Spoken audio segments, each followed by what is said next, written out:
নিয়োগ দুর্নীতি মামলায় সিবিআইয়ের ভূমিকা নিয়ে তীব্র সন্দেহ প্রকাশ এবং কড়া পর্যবেক্ষণ হাইকোর্টের।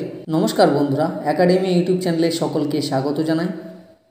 পশ্চিমবঙ্গ প্রাথমিক শিক্ষক নিয়োগ দুর্নীতি মামলায় কেন্দ্রীয় তদন্তকারী সংস্থা সিবিআইয়ের ভূমিকা নিয়ে তীব্র সন্দেহ প্রকাশ করল কলকাতা হাইকোর্ট।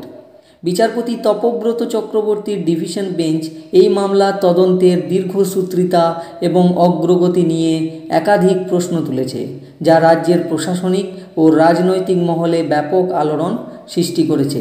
তো হাইকোর্টের মূল পর্যবেক্ষণ এবং কী প্রশ্নাবলী আছে সেগুলো নিয়ে আমরা বিস্তারিতভাবে এই ভিডিওতে আলোচনা করব। তার আগে বলে রাখি, যদি চ্যানেলে নতুন হয়ে থাকেন অবশ্যই চ্যানেলটি সাবস্ক্রাইব করুন এবং পাশে থাকা বেল আইকনটি প্রেস করুন, যাতে সবার আগে আপনি নোটিফিকেশান পেয়ে যান। হাইকোর্টের মূল পর্যবেক্ষণ ও প্রশ্নাবলী। দীর্ঘদিন ধরে চলা এই দুর্নীতি মামলার তদন্তে সিবিআই এবং ইডি কার্যকলাপ নিয়ে আদালত উদ্বেগ প্রকাশ করেছে। শুনানিতে হাইকোর্ট বেশ কিছু গুরুত্বপূর্ণ বিষয় তুলে ধরেছে, যা তদন্তকারী সংস্থার স্বচ্ছতাকে প্রশ্নের মুখে ফেলে দিয়েছে। তদন্তের শেষ কোথায়? আদালত সরাসরি প্রশ্ন তুলেছে যে এই তদন্ত প্রক্রিয়া কবে শেষ হবে। 20 বছর ধরে তদন্ত চলার পরেও কেন চূড়ান্ত চার্জশিট বা উপসংহারে পৌঁছানো সম্ভব হচ্ছে না, তা নিয়ে হাইকোর্ট অসন্তোষ প্রকাশ করেছে। দোষীদের চিহ্নিত করার পদ্ধতি। আবেদনকারীর আইনজীবীর কাছে বিচারপতি জানতে চান, এই ব্যাপক দুর্নীতির জাল থেকে মূল ষড়যন্ত্রকারী এবং সুবিধাভোগীদের কিভাবে চিহ্নিত করা হবে এবং তাদের বিরুদ্ধে অপরাধ প্রমাণ করা হবে।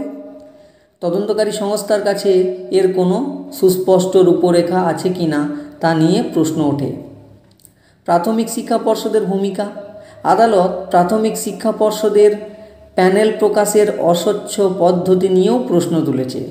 বিচারপতি চক্রবর্তী মন্তব্য করেন, যদি প্যানেল প্রকাশের কোনো নির্দিষ্ট নিয়ম না থাকে তবে পর্ষদ নিজের ইচ্ছামতো কাজ করতে পারে, যা দুর্নীতির পথকে আরও প্রশস্ত করে। চাকরি বাতিলের ভবিষ্যৎ। হাইকোর্ট উদ্বেগ প্রকাশ করে বলেছে, যদি 32,000 অপ্রশিক্ষিত শিক্ষকের চাকরি বাতিল করা হয় তবে প্রশিক্ষিত চাকরি প্রার্থীদের অগ্রাধিকার কিভাবে নিশ্চিত করা হবে, এই জটিলতার সমাধান কিভাবে হবে, সেই বিষয়েও সিবিআইকে ভাবতে বলা হয়েছে। কলকাতা হাইকোর্টের এই কড়া পর্যবেক্ষণ নিয়োগ দুর্নীতি মামলায় একটি নতুন মোড় এনেছে। তদন্তকারী সংস্থার উপর আদালতের এই অনাস্থা আগামী দিনে এই মামলার ভবিষ্যৎ নির্ধারণে গুরুত্বপূর্ণ ভূমিকা পালন করবে বলে মনে করা হচ্ছে। তো বন্ধুরা, আজকে এই পর্যন্ত। দেখা হচ্ছে পরের ভিডিওতে কোনো গুরুত্বপূর্ণ আপডেট নিয়ে। ততক্ষণ পর্যন্ত ভালো থাকুন, সুস্থ থাকুন। ধন্যবাদ।